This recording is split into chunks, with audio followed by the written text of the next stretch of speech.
Hey everyone, and welcome back to the Proactive Happiness Management series. So in this episode of our series, we're going to talk about some best practices that you can adopt as a new manager or somebody who's about to step into a manager role. So the first thing I want to talk about is probably the obvious, but I think it still needs to be said. So when you step into a manager role for the first time, devote the time to learning the role. Okay, this, as I say in almost every episode of this series, this is a major transition. Okay, there are going to be a lot of things for you to learn, and make sure that, especially at the beginning, that you are putting in the time. For better or worse, I mean, you got the promotion, so that's a great thing, but it is going to take some extra time. At the beginning, you're not going to know everything. You're going to need to ask for help. So invest the time to learn the new role and to learn what you need to know to be able to do the role to the best of your abilities. Something else, when we talk about best practices, one thing that really comes to mind and something that can be really challenging to deal with is you were previously in an individual contributor role. Presumably you were highly ranked because you just got this promotion. It would stand to reason that you were a high performer before you got this position. So when you move into this role, it is always a best practice to kind of adjust your expectations. Know that in your first year as a manager, possibly your second year, maybe your third year, you may not be a high performer. This is to be expected, right? This is a major change and you have a whole new skill set to learn. So don't go into it with the expectation of, hey, I've always been a high performer, or I was a high performer last year, I should be a high performer this year. It's just not realistic when you're looking at that major of a job change.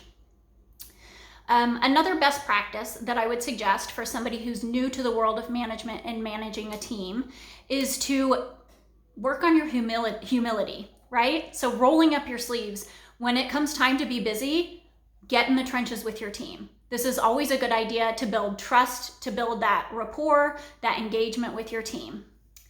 Another thing that I think people are mindful of and think about, but it's much easier said than done, is to be patient.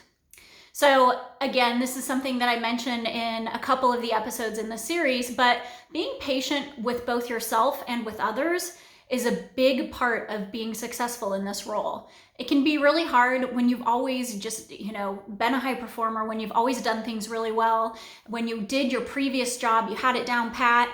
It can be really hard for you to be patient with yourself as you make this transition.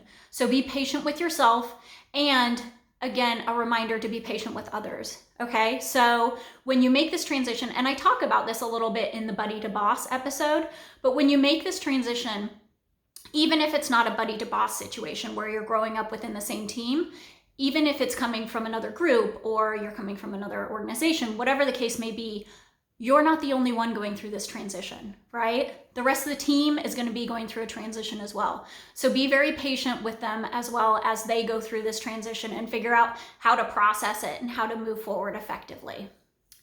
So another thing that's a best practice, and I touch on this in some of the other episodes as well, but I want to stress this a lot. When you move into a management role, listening to people becomes extremely important. And when you listen to people, maintaining that confidentiality, okay? People are going, without a doubt, people are going to tell you some very personal things. So make sure that you are never in a position where you are compromising that trust that they have put into you. So always maintain that confidentiality. So these are a few things that I consider to be some best practices. Now, obviously, best practices, there can be a lot of them out there, right? When you think about being a successful manager, there are a lot of things out there that could be best practices. These are some of the things that I wanted to highlight in this video. I hope that you found them helpful and useful. Don't forget to subscribe to our channel so that you don't miss any future episodes and you can see what we have that have already been done. And we look forward to seeing you next time. Thank you.